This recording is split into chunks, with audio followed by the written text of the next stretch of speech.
오늘 가짜뉴스 얘기를 하다 보니까 12월 3일 내란의 밤 상황이 떠올랐습니다.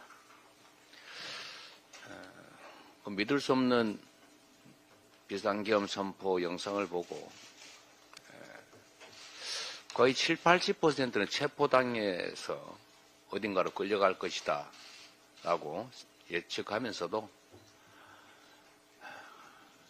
1분 1초라도 더 빨리 국회에 도달하기 위해서 전속력으로 아내가 모는 차를 타고 국회로 달려왔던 그 밤이 생각이 납니다. 다행히 국민들의 도움으로 쿠데타는 실패했고 또 다른 광주 5.18은 생겨나지 않았습니다만 언제 다시 이런 일이 또 벌어질지 알 수 없는 일입니다. 제가 그날 체포 어쩌면 극단적 상황 각오하면서도 그렇게 과감하게 달려왔던 이유는 제가 어린 시절 광주 민주화 운동으로 억울하게 쓰러져 갔던 그 수없이 많은 사람들에 대한 죄책감 때문이었습니다.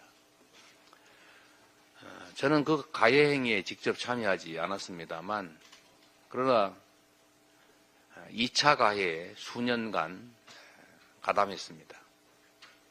그 광주 민주화 운동으로 사망한 그 억울한 사람들을 제 입으로 폭도라고 죽어 마땅하다고 비난하고 다녔습니다. 이유는 단순합니다. 속았으니까요. 가짜 뉴스에 속았으니까. 광주 5.18 민주화 운동 희생자들은 당시 폭도로 북한군과 연계한 폭도로 몰려있지 않습니까? 무고한 경찰을 살해하고 군인을 살해하고 경찰서를 습격해서 총기를 탈취하고 무법천지를 만든 폭도들로 알려졌지 않습니까? 저는 그 뉴스를 사람들의 말을 믿었습니다.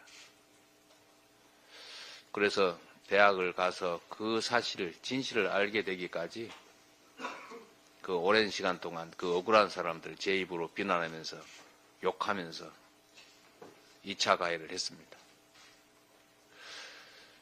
그게 그 진실을 깨달으면서 제 인생 항로를 바꿨습니다만 이 가짜뉴스라고 하는 게 얼마나 큰 해악을 끼치는지를 광주 5.18 민주화 운동이 수년간 은폐되고 그 피해자들이 그 속에서 엄청난 고통을 겪었던 그 경험에서 알 수 있습니다.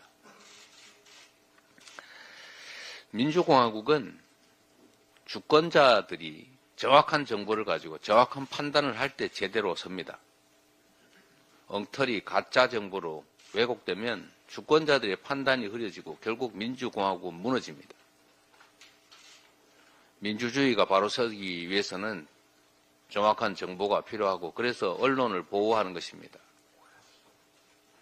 그런데 이 틈새를 이용해서 온갖 가짜뉴스를 퍼뜨리고 사실을 왜곡하고 진실을 가리고 부패하고 부정한 악인들이 마치 선인들처럼 세상 사람들 앞에 서 있습니다.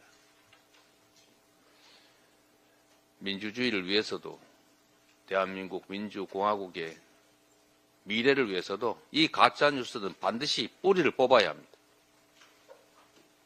책임을 안 지고 뻔뻔스럽게 가짜뉴스를 유포하면서 그 속에서 이익을 얻으면서 이 가짜뉴스에 대해서 문제 제기를 하니까 마치 그게 무슨 문제라도 있는 것처럼 반격을 하고 공격을 하고 있습니다. 카톡이 가짜뉴스 성역입니까? 지금 이 순간에도 이재명의 그 수십 년 전에 돌아가신 아버지가 무슨 공산당 활동을 하면서 수없이 무슨 몇 명을 죽였느니 무슨 담배 대금을 떼먹고 도망을 갔느니 이 땡땡이 무슨 어릴 때 성폭행을 해가지고 감옥을 갔다 왔다는 이런 걸 아직도 카톡방에 뻔뻔스럽게 뿌리지 않습니까? 그걸 방치합니까? 그 가짜뉴스에 속아서 잘못된 판단을 하는 사람들도 피해자 아닙니까?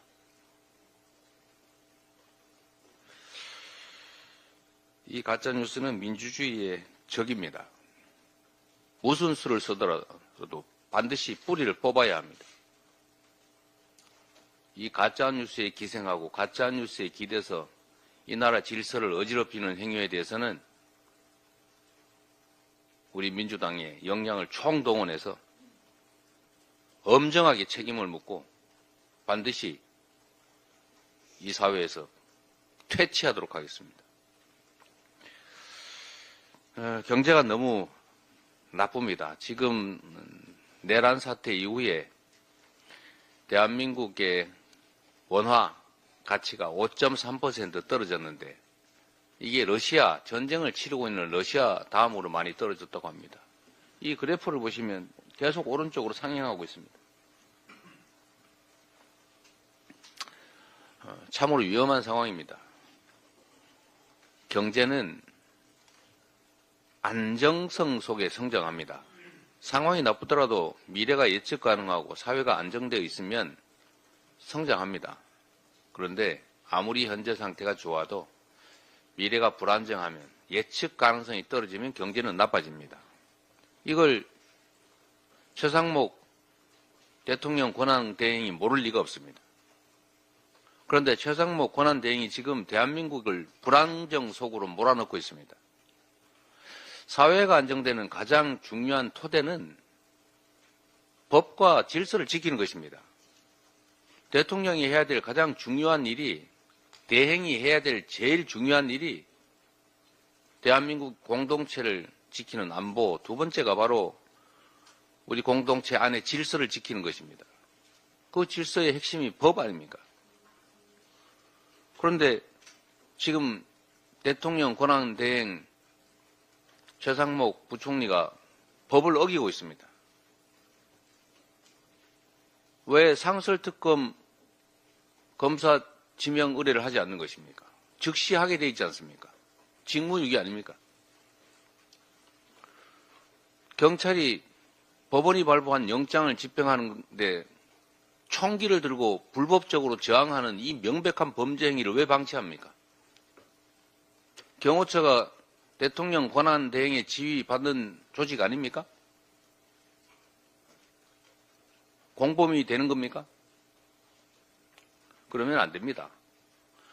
입으로는 경제, 안정 노래를 부르면서 이 대한민국을 가장 불안정하게 만드는 지금 현재 제일 주범이 바로 최상목 대통령 권한 대행입니다. 말로만 그러지 말고 정말로 국민들의 더 나은 삶이나 안정적인 삶을 위해서, 대한민국의 경제를 위해서, 미래를 위해서 본인이 해야 될 일을 하십시오. 쓸데없이 국회에 여야가 합의를 하려는 등 그런 월권적, 위헌적 행위 그만하시고 말입니다. 공직자가 해야 될 제일 중요한 일이 사람들의 삶을 편안하게 더 낫게 만드는 것입니다.